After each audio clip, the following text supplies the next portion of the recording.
कारण पहिल्यांदा मला जिल्हा परिषदमुळे हे व्यासपीठ मिळालेलं आहे, पण तरी मी मला जे बोलायचं वाटलं ते बोलणार आहे.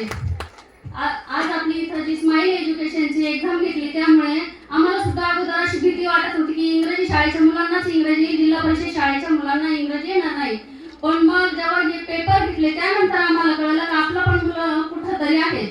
आपला सगळ्यात मोठा गैरसमज काय आहे, मी जे खरं बोलणार आहे ते तर इंग्रजी शाळेत ज्यांची मुलं जाते ते पालकांनी ऐकायला पाहिजे. आपला सगळ्यात मोठा गैरसमज हा आहे की जिल्हा परिषद शाळेचे शिक्षक मुलांना अजिबात शिकवत नाही, पण हे सगळं खोटं आहे. कारण आम्ही बघितलं, आम्ही सुरुवातीला खूप विचार केला, नंतर मुलाला जिल्हा परिषद शाळेमध्ये टाकलं. तर मागच्या वर्षी आमच्या शाळेचे 30 विद्यार्थी मंथन स्पर्धा परीक्षेसाठी बसले होते. तर शिक्षक शिकवत नाही हे असं आपलं कारण आहे, पण आमच्या निलेश काटा सरांनी रविवारी येऊन मुलांना शिकवलं. आम्ही मॅडम यासाठी त्यांचं सत्कार व्हायला होते, आता इथं नाही आहेत. आणि आम्ही सरांना सांगतो, सर हा तुमचा हक्काचा वेळ आहे, तुम्ही तुमच्या कुटुंबाला त्या सर्वच पालक म्हणत होते, पण तरी सुद्धा मुलं आम्हाला म्हणायचे अगं तुम्हाला काय प्रॉब्लेम आहे, सर येऊन शिकवताय ना, आम्हाला हौस आहे शाळेत जायची. तर सरांनी पूर्ण वर्षभर रविवारी येऊन मुलांना शिकवलं.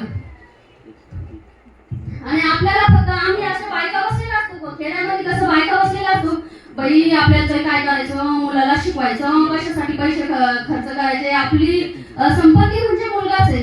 अरे पण संपत्ती खर्च केला तरच मुलगा घडतो असं नाही, मुलगा संपत्ती आहे पण तो जिल्हा परिषद शाळेमधूनही घडू शकतो. आज दिवसा मला वाटतं सगळे अधिकारी सगळे शिक्षक बंद हे जिल्हा परिषद शाळेमधूनच आले असेल. कमीत कमी 95% अधिकारी हे जिल्हा परिषद शाळेमधूनच समोर आलेले आहे असं मला तरी वाटतं. मग आपला मुलगा का अधिकारी होणार नाही जिल्हा परिषद शाळेमध्ये शिकून?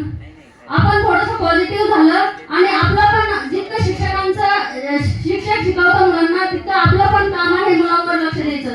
आपण जर मुलाला इंग्रजी शाळेत पाठवलं तर 1 घंटा त्याच्या जवळ बसतो आणि त्याचा अभ्यास घेतो. मग जर आपण जिल्हा परिषद शाळेतल्या मुलाला इतकं जर विचारलं का रे बाळा तुला सरांनी काय अभ्यास दिलेला आहे, तो जरी अभ्यास आपण घेतला तर आपला मुलगा नक्कीच पुढे जाईल.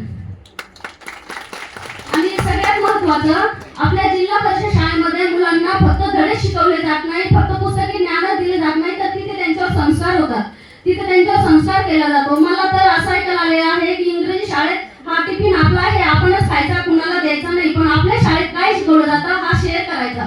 आणि हे हा टिफिन शेअर केला म्हणजे मुलांना आजपासूनच दुसऱ्याला देण्याची भावना राहते. मला तरी वाटतं भविष्यात भावाभावात जमिनीच्या तुकड्यावरून वाद होणार नाही जर मुलांना आजपासून अशी सवय असली तर.